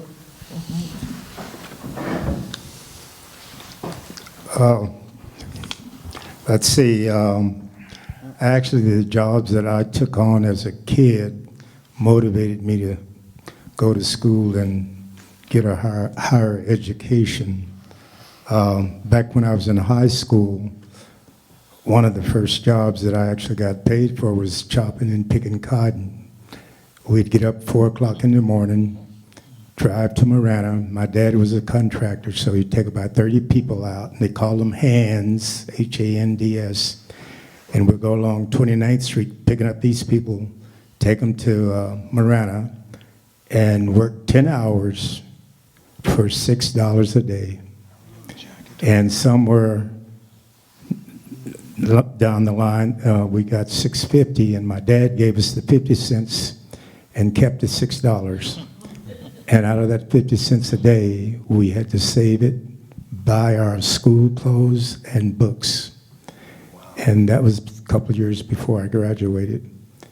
So that was a big motivator to make me be where I am today. So after that, I graduated from high school, started at U of A. I was in the upper quarter of my class, and I got a scholarship, and I wasn't quite ready for the university. So I received a deferment from the Army, so I decided to go ahead and join the Air Force, which I feel that was a good move in retrospect, looking back. So I spent 3.5 years in the Air Force as an aircraft mechanic. In the latter part of those 3.5 years, that's when I really faced prejudice. I was ready to go to Vietnam for a year, but prior to going, I was sent to Texas for a refresher training prior to being sent over to Vietnam. And just as I was about ready to finish the class, I had a few days left, I decided I want to go have a drink downtown. So I went downtown and went into this one bar. And this lady looked at me and I looked at her and I asked for a drink, a beer. And she kept looking at me and I said, "Don't you think I'm old enough?" So I reached for my wallet. She said, "No, that's not it. My manager doesn't allow me to serve your kind." So this is another instance that made me do what I'm doing today, educating people, teaching people, trying to get them to see. What year was that, James? That was 68. And I experienced that 20 years prior because we had to go to back doors in the country where we were from, and that was Rusk, Texas. And the big thing that the Rusk, Texas is noted for is the insane asylum hospital, the state hospital. And now that I understand they have a prison there.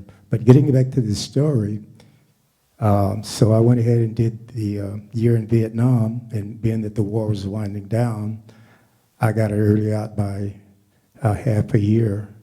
And believe it or not, I came back with PTSD, and it was pretty much under control until about 20 years. That's when I had my job with the state as a correctional officer. And after 13 years doing that, I went out on medical and never went back. But by the same time, I was married and my wife had died and left me with 2 kids to raise. So I guess it was a blessing in disguise in retrospect. So that's what I did. And I decided to get busy and stay busy. I bought me a trailer court, and I spent a lot of time working out there on my trailer court. That's south of town. It was next to the Circle K, where you have Desert Diamond at Nogales Highway. So 25 years later, I sold that and become a full-time community activist. And I got involved with a number of boards and different organizations. And currently I'm on the Southside Charter School Board and have been for 25 years. I was also on the board of Tucson Nursery Daycare for 25 years, being that my kids were babies and they needed to be cared for, so we trade off work for my kids' pay. And currently, I do an MLK breakfast, and we're the only breakfast in the city of Tucson that is held by the neighborhood. And we went into the archives as of the 25th year of the breakfast, 25th year. And this is our past year was our 35th year. And also the city is starting to give me accolades. One is a street named in my honor. Another is my own day here in the city of Tucson, and a number of other things. So things didn't go the way I planned. And another one of my examples have been, I don't know what you call it. I don't like to go discrimination route, but I did my internship at adult probation, and I really wanted to be a probation officer. So doing the 400 hours internship, there was a job came available. So they gave it to this other guy who was white.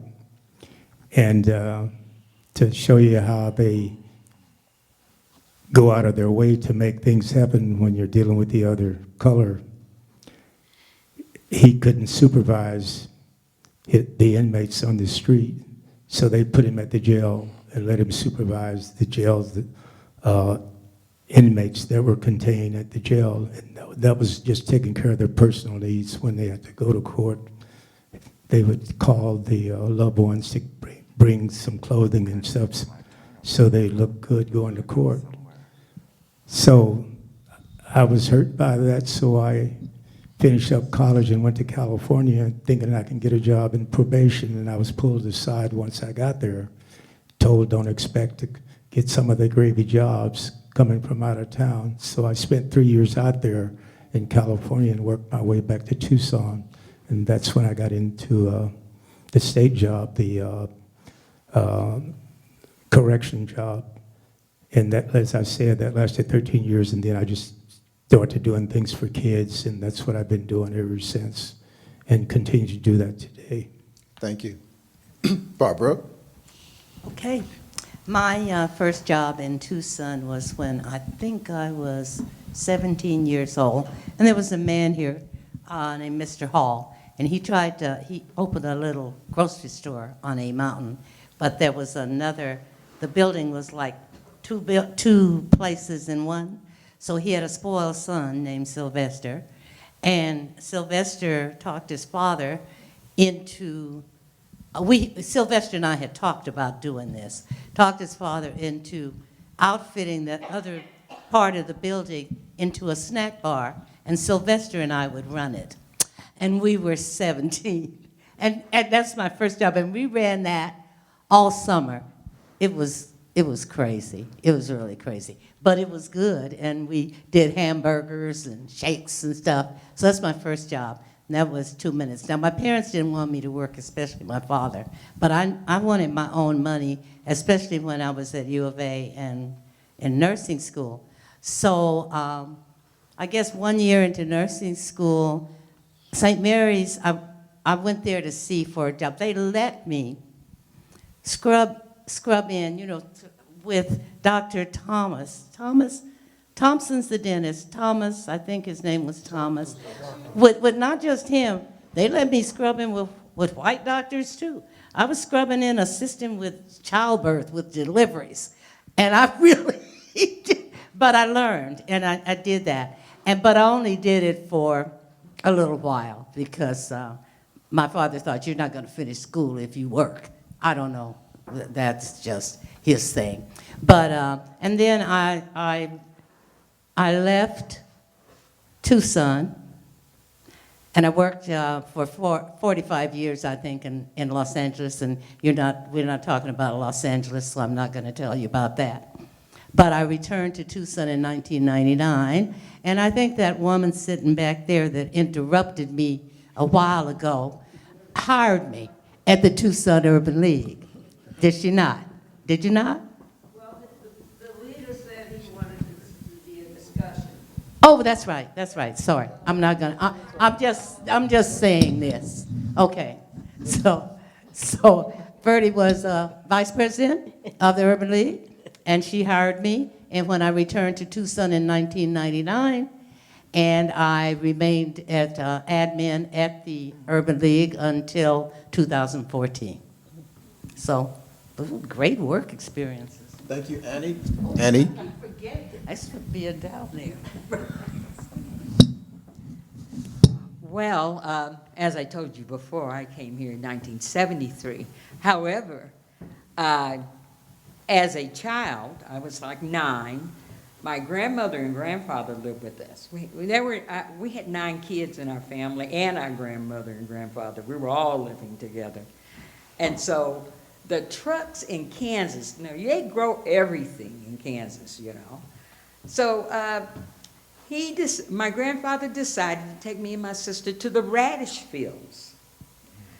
So we get in the truck at 4 or 5 o'clock in the morning.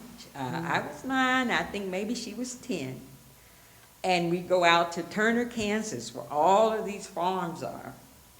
And the way that worked is, for people who don't know, when you see those radishes with those rubber bands on them in the store, they're done like that in the field. That's from experience. And you only got paid by the bushel. So if you only did, because we didn't know what we were doing, and they would throw back a bundle. They throw back all of these bundles that you see now because they don't hardly have any radishes in them. But if they go through your radishes and look, and if your bundles are nice and fat, they already told you how many the average should have in there. So you had to make that bushel work for you. And so that's like, I'm going at 4 o'clock in the morning, we're back home maybe 3 or 4 o'clock in the afternoon, so we're there the whole time. So we did that a couple of times with because my grandfather and grandmother, they were coming from the South. That's what they knew to do. That was the way of living. So that was sort of my first job. At 14, we went to Missouri, which is, we call Overtown, because I'm in Kansas City, Kansas. And they were hiring for young ladies to pump gas. In those days, it was a novelty for a woman to pump gas. You didn't just pump gas. You checked the hood, the tires, put in transmission oil and all kinds of stuff. So you did the whole gambit. So we were working for Standard Oil. We had our little Standard Oil shirts on, our little Standard Oil hats. And they taught, and this guy who owned the service station, he was a black guy. It was called Jules Standard Service. And he taught us how to check the hood and do all of that. I did that for the whole summer. And that was a job I had in Kansas City. Now, as I came here, I actually I was here 2 months, and then I had to go look for a job. And so I applied at the YWCA and juvenile court the same week. Both of them called me a week later, and I had to make a decision if I was going to work for juvenile court or the YWCA, and that's the old Y, They used to have Y-Teen still, and they needed somebody to help work with the Y-Teen program. So I decided to go to juvenile court because of the benefit situation, because I had a child, I have to think about things like that. And Mr. James Zanders, J.Z. Zander, was my supervisor. I know you guys know him. And I was there probably a full year, and then I had another opportunity. Somebody said, apply for this job at the Tucson Urban League. So in about 1975, I applied for that job, and I got that job. And I worked for Tucson Urban League for all the way through to 1982. And I was a certified housing counselor. Now, with that meant that we got the default and delinquency list for all HUD housing in the Tucson area. We were the only one at that time. And so we had to do the D&D counseling for all of those people that were almost losing their homes. But what we were trained in was to know what they had available to them to help save themselves. And that's what we did. We set up payment plans and all kinds of stuff like that to help people, keep people from losing their houses. Wow. And, but after that, I became a VISTA. I was a volunteer in service to America. I was a VISTA that worked through the food bank. I used to do the food bank stuff at Northwest Center. And I was the cheese and butter lady.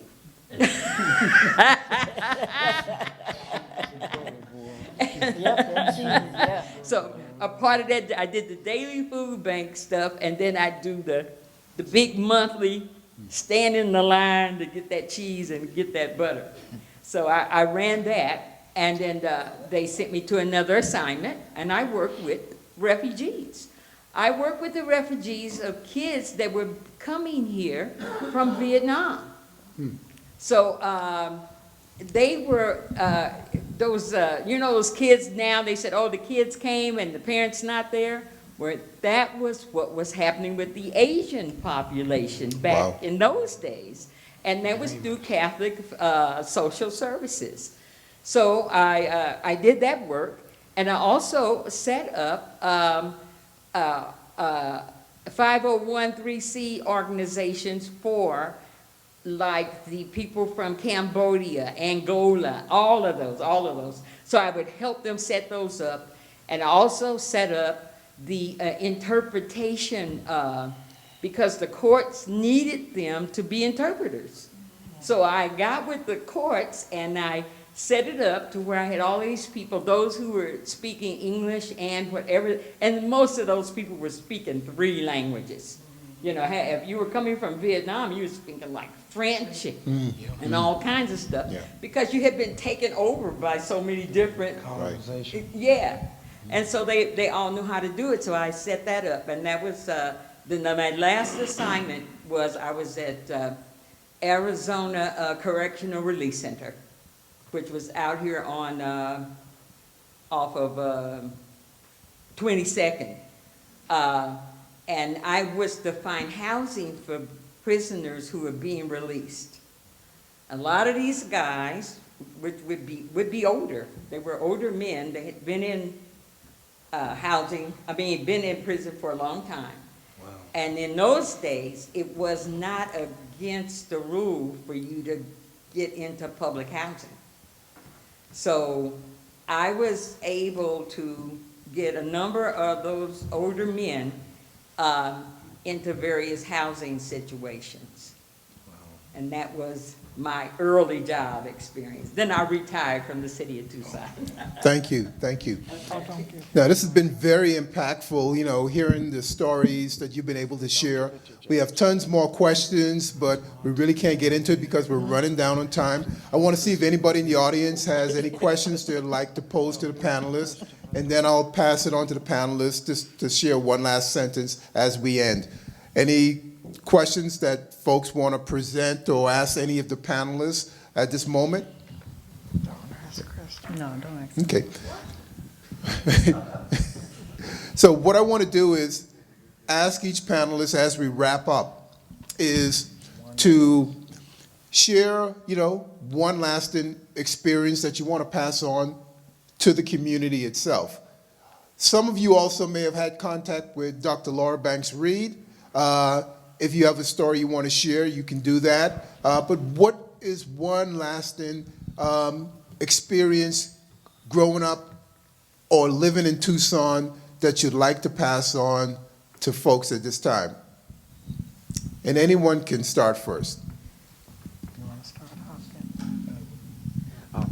start, Laura and I were AKA sisters together, so that's my contact with her. And I want to say Delano was my older children's teacher at Sunnyside High School, because Sunnyside, predominantly Hispanic. I think were you the only one or maybe 2? At that time? Lorraine wasn't there at that time. Okay, well, I was. So you might have been the only one. So I just want to say he did an excellent job teaching. The kids say, you know, I didn't like Mr. Price. Then I said, why not? I don't know, but I don't, you know, it was so funny, you know, how kids can be. And now she says, I don't know why, but you know, he's a good person. I mean, And probably why, because you didn't let them veer to the right or to the left. And that was a good thing about having someone like Delano. He kept tabs on my children. They couldn't do too much wrong. Tracy was the one that was a little rough. She was a fighter like Donna. Should have been Donna's child, Tracy. But, you know, I thank Delano for being there, and like I say, Mr. Preston. It was just, it's been a good community to grow in and see the changes, because Tucson used to stop like at country club. You know, there was not much past country club. And so to see the growth in all of these years of living in Tucson and see that black people can live near everywhere. When Snowden, the coach, moved here, he was not allowed to live in the foothills. Right. And they were talking about 70s. Yeah, in the early 70s, yeah. They still have the racial line of where we could live. So things have changed, but we change good and bad. Well, my experience was with Laura Banks through my children. She was their principal. I knew her personally because she also had a cafe here, and her and her husband ran that, and we would go and get sandwiches for her. But I can say she was a great lady. She did a lot of good in this community. And it's been an experience for me here in Tucson, you know. I am blessed to have the building named after me, but it was work because that was a drug-infested community. We had to walk those streets. We had to talk to people. We had to get them to come back to the center. And while I was there those years, they did come back and start using it. I am proud that I did that and helped so many people that could not have their weddings, everything, their dinners, all that. I am proud that I did that. Thank you. Not long ago, Stacy Snowden, Fred Snowden's daughter, was here, and Doris alluded to when Coach Snowden came here. A lot of people don't realize the struggles that Coach Snowden had. I mean, having right there on 6th Street in Country Club, he and his wife attempted to have a house built, and they turned him down. So he got a friend of his and his wife, and they went to the same people, and they said, oh yeah, you can build here. So they filed a suit. That's how that house was built. But Stacy talked about how they would have to evacuate over at night, over in the morning, because people would threaten to bomb the house. Bob Elliott talked about the backlash that Coach Snowden received because he played black players. He really struggled, but he put, I honor what Lute Olson did, but Fred Snowden put the University of Arizona basketball men's team on the national map. I like Donna and Doris, you know, I've seen a lot of change here, I've seen progress, but I want to remind people that we're at a precipice in our society right now. Yes. Our very sacred institutions, the most honored institutions, are being threatened. And as a legacy, as far as my legacy, I would like to encourage people. Doris spoke about, you know, her daughters. I was born to teach. And we have an obligation to first of all, know the issues, gain knowledge, and to make sure, speaking of legacy with people like Barbara here, make sure that that's recorded for posterity, because we're against the wall now. But I mean, in 1960, as recent as 1967, there were anti-miscegenation laws in Tucson, Arizona. You know what that was? A black and a white could not marry. So we have seen progress, but I have a sign on my mirror every morning I get up, and I look at that sign, and I tell my wife to look at, keep it moving. You got to keep the faith. A lot of people sacrifice for us to be here. Okay, we have people who were pioneers up here, but there were people before them. Yes. So keep it moving, keep the faith. I don't want to say too much, but I'd just like to harken back to cooperative economics and that principle.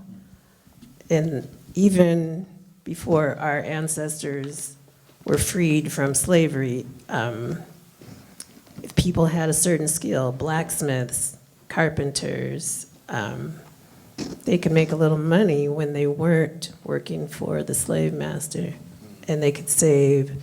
I think that might be how my maternal side of the family were able to buy land right after the end of the Civil War. So I'd like to, even though we are integrated now, all of us have talked about whether that is progress or not. So I'd like to see us get back to those principles because of the regime in Washington, D.C., in the White House.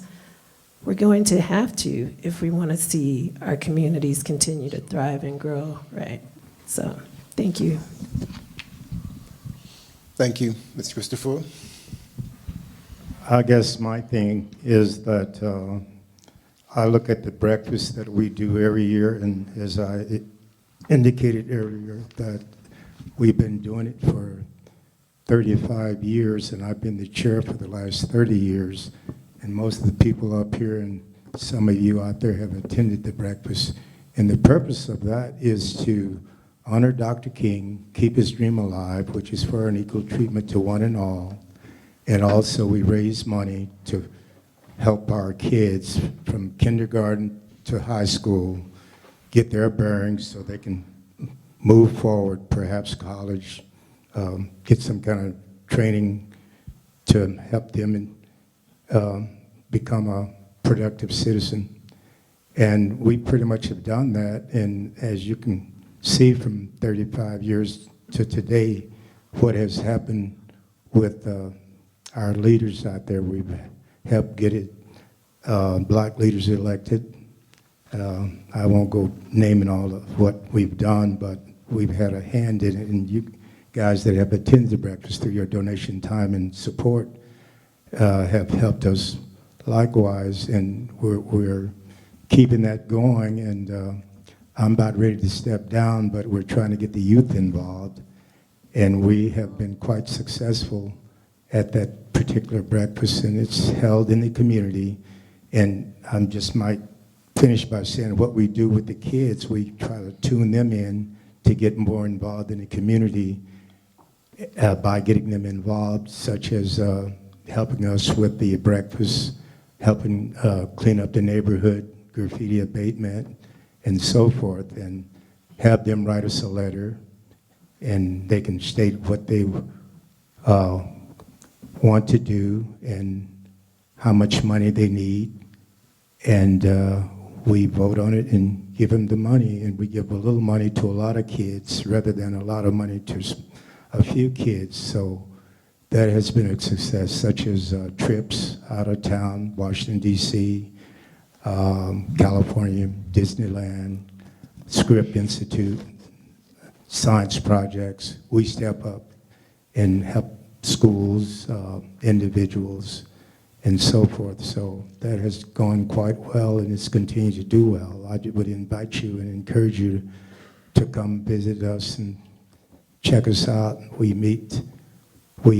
hold the breakfast once a year, and that's at the Boys and Girls Club, 36th Street in Pueblo Gardens neighborhood. Thank you. Barbara.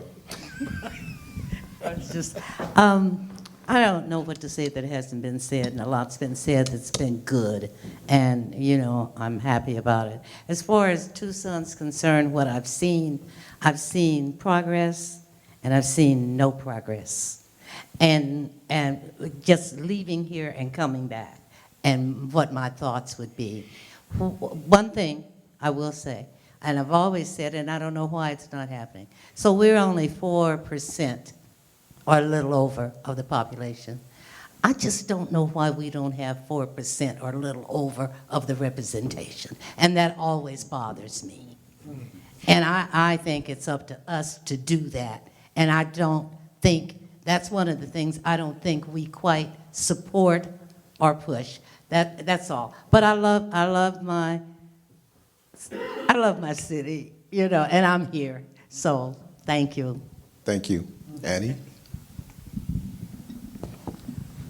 Well, everybody here, everybody on this panel have been very involved in the community. And I can appreciate that, and I'm sure the Tucson community appreciates all the contributions that each and every one of you have made. I came here and I got involved in the community almost right away. From the Ododo Theater, anybody remember Ododo? Oh, yes. I was on the board of the Ododo Theater, all kinds of different things in this community. So I appreciate those people that were here when I came. I appreciate people who want to give to their community, and we've got to figure out how we can translate this into the younger people, because in order for them to do it, they've got to love it. Mm-hmm. Okay. That's right. Yeah. Thank you. And I really want to thank, the panel for being here, because This is a Saturday afternoon when there's several different things going on in the community, and the panel has given me their valuable time to be here. I respect that, I honor that, and I really appreciate that. You know, I've had the opportunity to meet, other individuals through history. When I came here, I had an opportunity to meet Morgan Maxwell Jr. and learn a little bit, about everything, here. I've had the opportunity, in my lifetime to sit down next to Kwame Ture, to sit down next to Betty Shabazz, and so this is an honor. John Henry Clark, Eugenia Clark is a cousin of mine, so I've had the opportunity to speak and meet great people, and so that's why this is important to me. It's important for me to provide an outlet for folks to hear these stories that haven't been shared before. And so I honor and respect you, and thank you for the people that did provide their time here today, because that's valuable, that's important, and this is recorded, so this will be shared with other people. Thank you all. Thank you, everyone.